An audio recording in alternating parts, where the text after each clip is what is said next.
conflict in Iran is creating some interesting conversations around UK and global real estate. It's both bullish and bearish at the same time, and which one dominates depends primarily on your time horizon. I spent last week in Manchester meeting with developers, agents, and obviously my team there, and as you might expect, the same question kept coming up.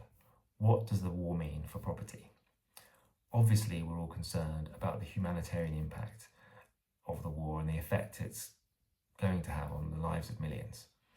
It's normal, though, in the course of a business meeting to contemplate the commercial impact as well.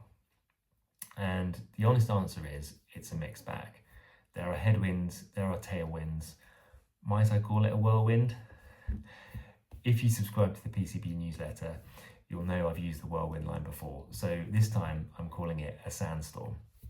So let me break the sandstorm down for you. First, it's useful to provide some brief context.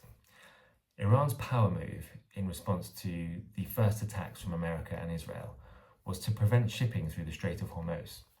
The Strait usually carries 20% of the world's oil supply in and out of the region. As well as the obvious constriction on oil supplies, the fact that Middle Eastern countries can't ship their oil out also means they have to stop production because they have nowhere to store new oil that they would otherwise take out of the ground. This means that even if the Strait of Hormuz were to open tomorrow, which doesn't look likely to be honest, there'd still be a huge backlog of undersupply, which would take weeks, if not months, to catch up on. The headline, massive oil shortage. We've already seen that. Crude oil hit 120 a barrel at its peak, and we don't know whether it may go higher again from there. Oil is the backbone of the global economy, and higher oil prices mean higher costs of production, higher costs of transport, less money in people's pockets, and the cost of doing business for most businesses goes up. It's a strain on the economy everywhere when oil prices are high, and it's inflationary for all those reasons.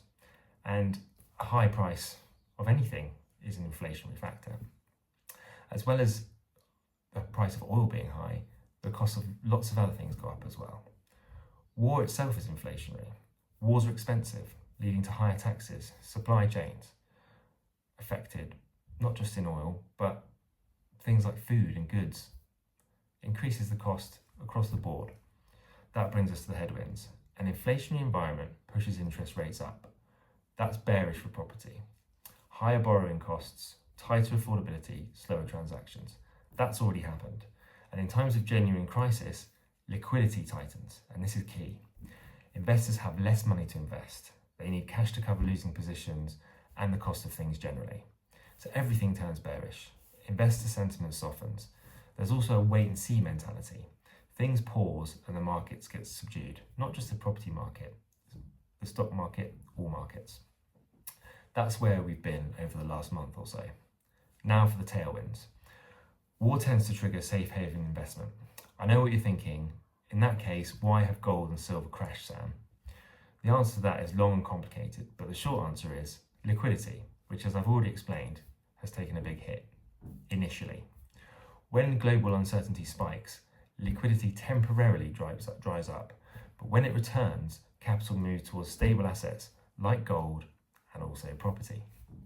Inflation may be bearish for real assets while they react to changes in interest rate expectations, but over time, it's one of the strongest drivers and arguments for holding real assets. Property is a hedge. This time, the inflation is in an era of low growth, and this is known as stagflation. And the consensus is that should low growth continue, which is likely given the impact of the war on the economy, as I've already discussed, at some point interest rates will need to be lowered again in order to stimulate growth. Over the mid to long term, all of these developments are actually very bullish for property. Then there's the Dubai effect.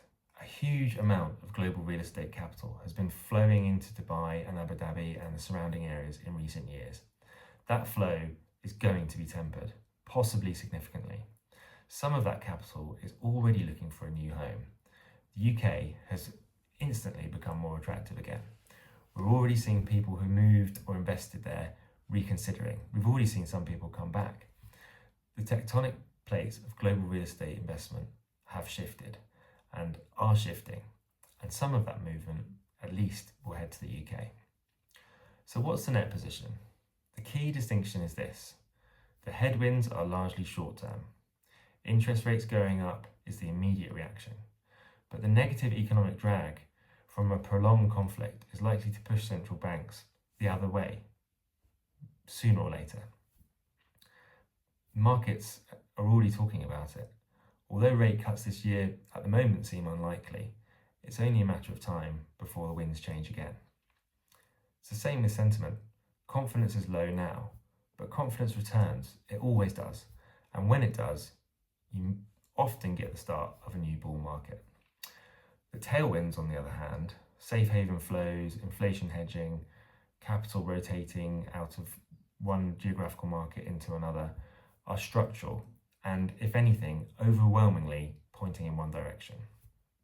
So short-term noise versus long-term signal. That's the picture as I see it right now. Not a prediction. Nothing in this video constitutes financial advice. Just questions I've been having and answering and asking about which factors are at play. What do you think? Are the tailwinds going to win or are the headwinds going to win? Drop a comment below. Let me know your thoughts. I'd love to know. And this is Sam J. Malloy reminding you that everything happens by law.